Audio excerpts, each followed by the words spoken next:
The roar of the jet engines faded as the Boeing 777 glided smoothly down the runway at Logan International Airport. Inside the business-class cabin, Serafina Vance adjusted her seat and rolled her shoulders, stiff after nearly 10 hours in the air from Munich. The overhead lights lit up, signaling the end of the flight. For Serafina, however, this marked the beginning of something she had not expected. She returned to American soil hoping for peace, the quiet comfort of her Beacon Hill apartment after 3 long weeks at an international security conference. At 51, Serafina moved with the quiet grace of someone who had shouldered responsibility for much of her life. Her deep brown eyes, framed by fine lines, carried wisdom and authority. She wore fitted beige slacks, a navy blouse, and a black cashmere coat. Her appearance was calm, elegant, and unassuming.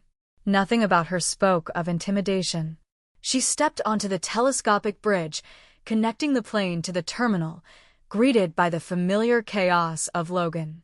Voices in English, Spanish, Mandarin, and French collided in the air. The scent of coffee, perfume, and recycled air wafted through the air. Serafina, like hundreds of others, headed toward the baggage carousel.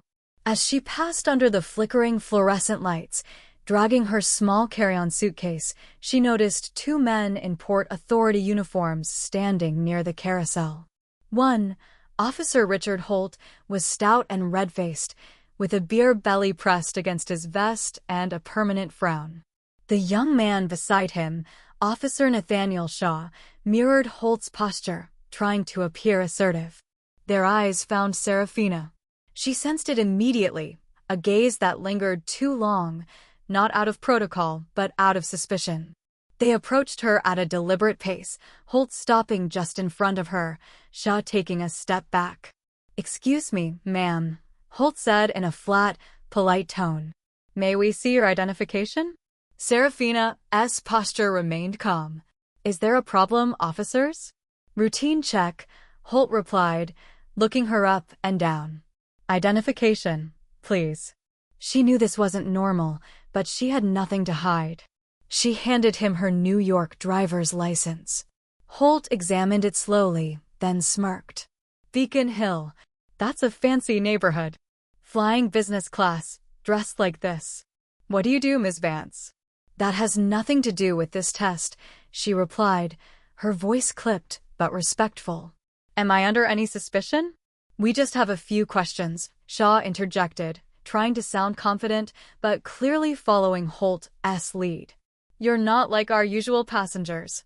Serafina's patience felt slipping. This was blatant racism. Her heart pounded, but she kept her tone steady. "If you don't have a valid reason, I want to talk to your superiors." That was all it took.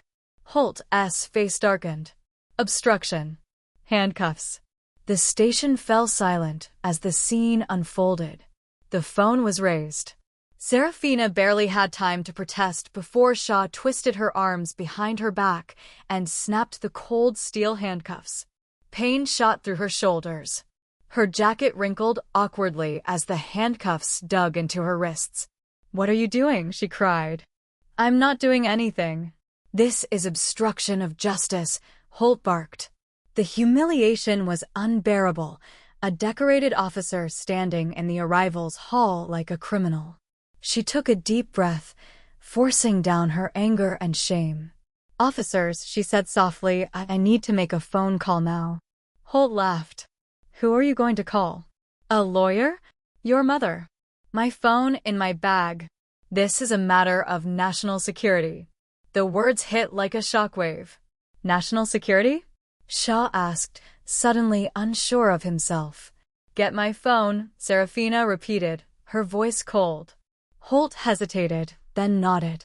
Shaw took her phone and handed it to her. "Dial this," she said. He entered the digits, an access code instead of a phone number. The phone rang once. "Pentagon secure line, Delta." "Identify yourself," a deep, even voice said. "Colonel Serafina Vance, United States Army, Service ID 879-445-213. Connect me to General Sinclair, Priority Alpha. Silent. Colonel Vance, please hold. Another voice rang out. Colonel Vance, this is Major Ridley from General Sinclair's office. The general is not present, but I have authorization for Protocol Alpha. Describe your situation.